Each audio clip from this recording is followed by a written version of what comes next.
For those of you that do not know, there have been a ton of changes to this game over the years, and a lot of those have benefited rushing bases. So the mentality behind rushing bases being a bad thing has changed over time. Now, that's just from my general experience in the YouTube community and the videos that I've watched in the last couple months. I played this game originally 10, 12 years ago when it first came out, but I only got to Town Hall 5 or 6, so this is my real first experience playing the game, and so I am kind of a noob. Part of the reason I'm uploading this video is to show you what I've been able to do as a new player and maybe show other people what is possible as a new player rushing their base in 2025 and why I think it is a good thing. So just a little overview on where we're at. I've been playing for about 60 days or 2 months, and I've spent around 100 US dollars on the account. So take that into account with where I'm at. And this is where I am, Town Hall 14. Defenses are definitely lacking. We're at Archer Tower 10, cannons are 9, one of mine is 10. I mean, defenses are definitely lacking, but from what I gathered in rushing a base, and one of the things that you want to do, and if you have criticism for me, let me know on things I can improve on, are to focus on your offensive capabilities. So that's a lot of what I've done. You'll see I've mainly focused on, dragons and balloons were big early on. Just trying to focus on upgrades that I'm actually going to be using. So the main army that I'm using right now is obviously just mass dragons. Shout out to Judo Sloth. And then a couple balloons in there as well just to fill it up.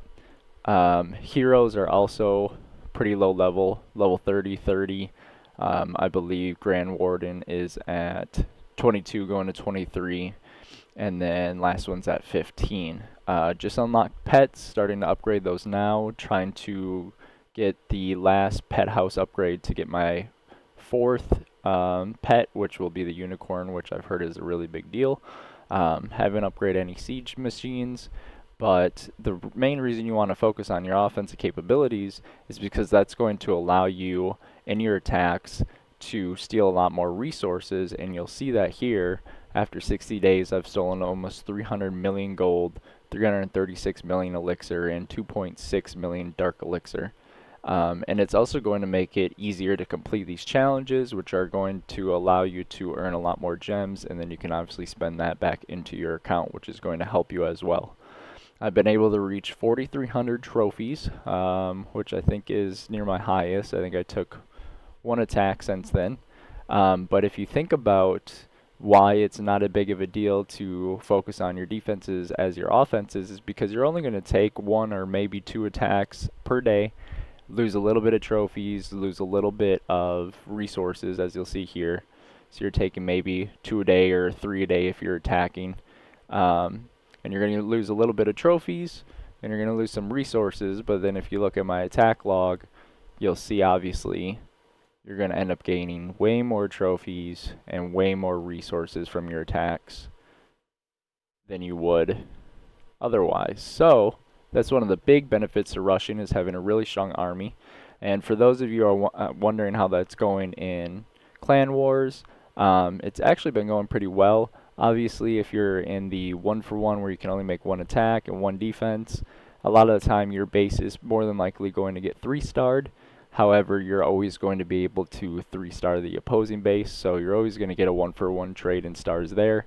And then obviously in wars where you can make 2 attacks, you're actually probably benefiting your team. So I've been able to rack up 102 war stars in a little over 2 months. And then as far as the builder base goes, obviously I'm just using that as a resource to get my 6th builder. So you'll notice only level 2 walls with level 9 builder hall, and we are literally just rushing through the builder hall challenges, builder hut challenges, bob control challenges, whatever you want to call them, in order to get our 6th and final builder. So this account did start when the Hammer Jam event was going on. So I think I hit Town Hall level 8 within the first week of the account. And in doing so, I was able to stack up a lot of those Town Hall boosts that were boosting up my army, my heroes, and my troops. alongside with my elixir collectors and all those other good bonuses that you get, the star bonus multiplier, and all of that allowed me then to make really good attacks for a really long extended period of time. I think I was able to save up nearly a month of them. And then over the next couple weeks, I ended up creeping up to Town Hall 10, got a couple more weeks of those bonuses, and then as those started to expire, I made sure to use these items that I had. I purchased both gold passes from the month of December and January, which is obviously going to give you a lot of really good rewards. And this account really has just been used as, you know, what I like and have heard to it be referred to as paid to value. So I'm just looking at things that are going to give you max value. I don't think I've bought a lot of bundles that are over probably $3-4. So looking at this real quick, if I were going to purchase any of these, I'd really only look at these two lower ones.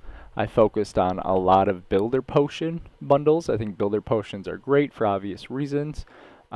Research potions are always going to be nice. Hero potions are really good as well, as you're going to need those as a rush account, because as soon as your bonuses run out from your town hall, those are only going to be your only resource of being able to boost your army and keep it formidable up to a certain point where hopefully you start to catch up your hero upgrades and your army upgrades so that you don't need them anymore.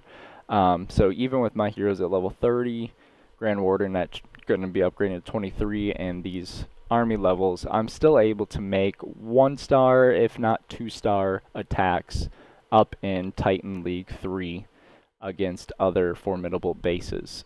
So I did get the 3rd builder very early on in the Hammer Jam event. Didn't get the 4th or 5th one until probably the 5th or 6th day of the event, so missed some time on that. But otherwise I've had 5 builders now for basically the entirety of the account, which is obviously one of the best things you can buy in the game. Always buy the gold pass, and then just continue to kind of look for good bundle values like this, especially if it says, you know, 10x value, it's only $1. Get a builder potion, 2 hero potions. Can't go wrong with that. Same thing in here, weekly deals. Kept trying to buy as many builder potions in here as I could. Sometimes bought a couple of research potions, raid medals, spending those on kind of whatever I need. Typically hero potions, training potions, sometimes power potions. But just, you know, kind of just being mindful of whatever I currently need at that time. So right now we got Giga Inferno upgrading to its last level for Town Hall 14. The idea now that I am starting to run out on a lot of these bonuses and buffs for my army is that I will probably start and finish my Town Hall upgrade with my what is it called? Hammer of Building, or Book of Building, towards the end of this month, towards the end of this gold pass season.